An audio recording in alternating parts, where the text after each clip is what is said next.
Sir Anji cinema గురించి మాట్లాడుకోవాలి sir. Anji cinema మీ దృష్టిలో ఈజ్ ఇట్ డైరెక్టోరియల్ హిట్? అంటే మీకు తృప్తినిచ్చిన సినిమానా? మీరు హ్యాపీ ఫీల్ అయ్యారా ఆ సినిమా వల్ల? ఎందుకంటే ఆ సినిమాకి నిజంగా ఊహించినంత రిజల్ట్ రాలేదు.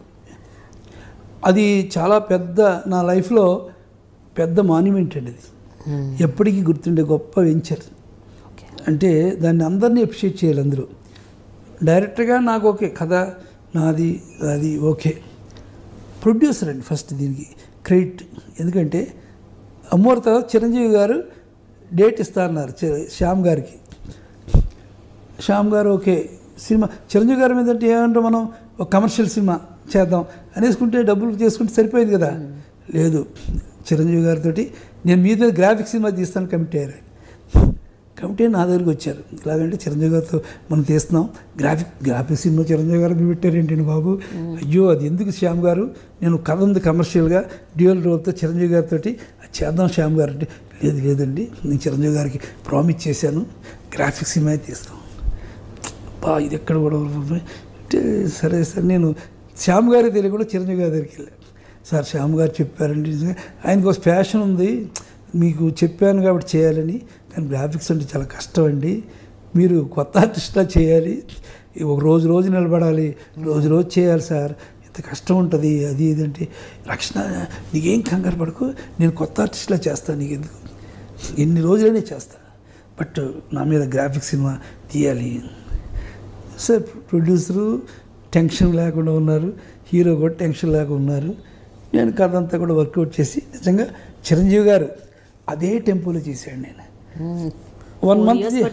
1 month ఇంటర్వెల్ సీన్ అండి, 1 month అది పడిపోవడం తీయడం అన్నీ కూడా చిరంజీవి గారు అలాగే కూర్చొని చేశాడు కొత్త ఆర్టిస్ట్ లాగా. అందులోకి ఆ సినిమా అనేది చాలా గ్రాఫిక్స్లో కూడా కాకుండా సినిమా కథగా కూడా చాలా గొప్ప కాంప్లికేటెడ్ సబ్జెక్ట్.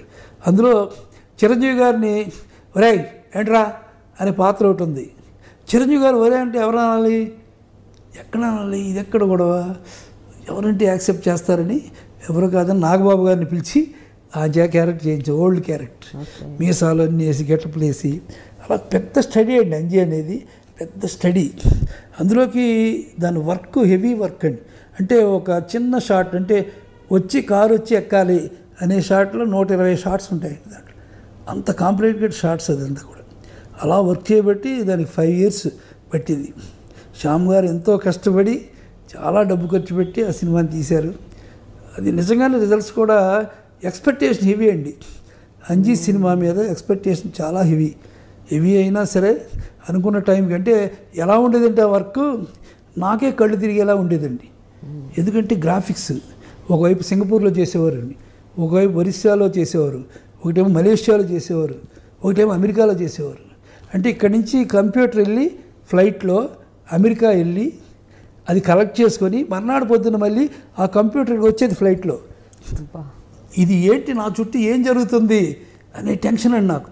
శ్యామ్ గారు ఆ కథను మాత్రం నేను గట్టిగా పట్టుకొని ఇదంటే చిరంజీవి గారు కూడా బాగా చేద్దామని పాపం ఆయన ఎంత టైం అంటే ఆయన క్లైమాక్స్ వేసుకున్న డ్రెస్సు 2 years వేసుకున్నాడండి ఆయన, ఒకే డ్రెస్.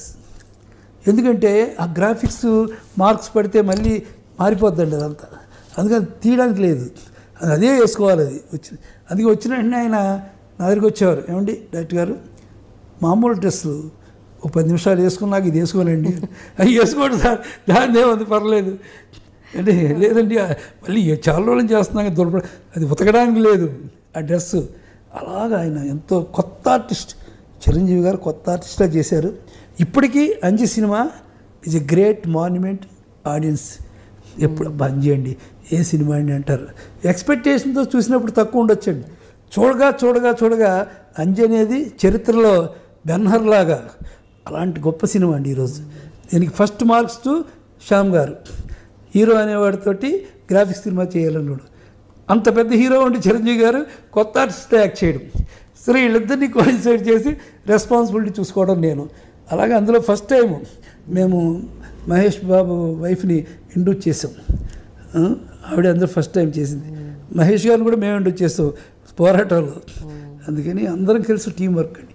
ఎంత టీం వర్క్ అంటే 5 సంవత్సరాలు అలాగే అదే సెట్లో ఒక పెద్ద సెట్. ఎప్పుడు రిస్కీగా అనిపించలేదా సార్ ఆ టైంలో? అంటే ఆ టైంలో ఎవరికి ఏమైనా జరగచ్చు మధ్యలో, అసలు సే 5 ఏళ్ల ప్రాజెక్ట్ అంటే అసలు హీరోయిన్స్, యాక్టర్స్, టెక్నీషియన్స్, అందుకని చాలా మామూలు. చిరంజీవి గారు హీరోయిన్ విలను తప్పించి ఆల్మోస్ట్ కతిమ వాళ్ళందరినీ కొత్త ఆర్టిస్టులే పెట్టాం. ఒకవేళ వీడు కానీ ఎక్కడికి వెళ్ళిపోతే వాళ్ళలాగే ఉండేవాడు ఎక్కడున్నాడు అనే వర్క్ అండి. అందులో ఫస్ట్ టైము సెట్లో చేసిన ఒక క్యారెక్టర్ ఉంటాడు మాంత్రికుడు. వాడు ఇక్కడ మన ఐ ఆసుపత్రి ఉంది కదండి ఎల్వి ప్రసాద్ గారిది, అక్కడ ఉండే ఒక బెగ్గర్ అతను, వాడిని తీసుకొచ్చి చేయించాం ఆ క్యారెక్టర్. వాడికి గ్లామర్ వచ్చేసిన తర్వాత అంతా కూడా అలాగ అందరినీ టీం వర్క్ అండి. వీళ్ళు వెళ్ళిన ఏంటి, టైం పడుతుంది, దీనికి ఏంటి అనేది చాలా చాలా కాంప్లికేటెడ్ టీం వర్క్. ఎవరు ఎలాగ వెళ్ళిపోతున్నా సరే నేను దారాలు పట్టుకొని ఉన్న ఒక గాలిపటం వల్ల ఎగురుతుంటాయి కదా, అన్ని దారాలు పట్టుకుని ఉండి ఎలా చూసుకోవాలని టీం వర్క్. అందుకని అందరం కూడా కష్టపడి చేసాం. అందరూ కష్టపడ్డారు. అందరికంటే ప్రొడ్యూసర్ కష్టం ఎక్కువ, దాన్ని డబ్బు డబ్బు డబ్బు. బట్ రిలీజ్ అయ్యాక రిజల్ట్ గురించి మీరు ఏమనుకున్నారు? Result was it happy, satisfactory or disappointed? అంటే మేము అనుకున్నంత రాకపోయినా, ఎందుకంటే ఎక్స్పెక్టేషన్ ఇవేయండి. చిరంజీవి గారు గ్రాఫిక్స్ అంటే దానికి అంత ఉంటుంది కదా, కానీ ఇప్పుడు దానికి మంచి మార్క్స్ వచ్చినాయి రాను. సో బట్ సినిమాగా మాత్రం మాకు బాగా సాటిస్ఫాక్షన్. డైరెక్టర్గా మాత్రం నాకు హైలైట్ ఆ సినిమా చూడండి. ఇప్పుడు మీరు అసలు ఆ సినిమా ఏ ఇంగ్లీష్ సినిమా కూడా పనికిరాదు దాని ముందు. అంత గొప్ప సినిమా అండి అది. అంత గొప్ప సినిమా ఇచ్చినందుకు చిరంజీవి గారికి, శ్యామ్ గారికి, డైరెక్టర్గా నేను చాలా హ్యాపీ. ఎందుకంటే ఈరోజు వచ్చిందంటే మా పిల్లలందరూ కూడా చదువుకున్న వాళ్ళు కూడా థ్రిల్ అయిపోతుంటారు. ఎలాగండి గాల్లో ఎలా తిరిగారు, గాల్లో ఎలా నడిచారు, గ్రేట్ గ్రేట్ గ్రేట్.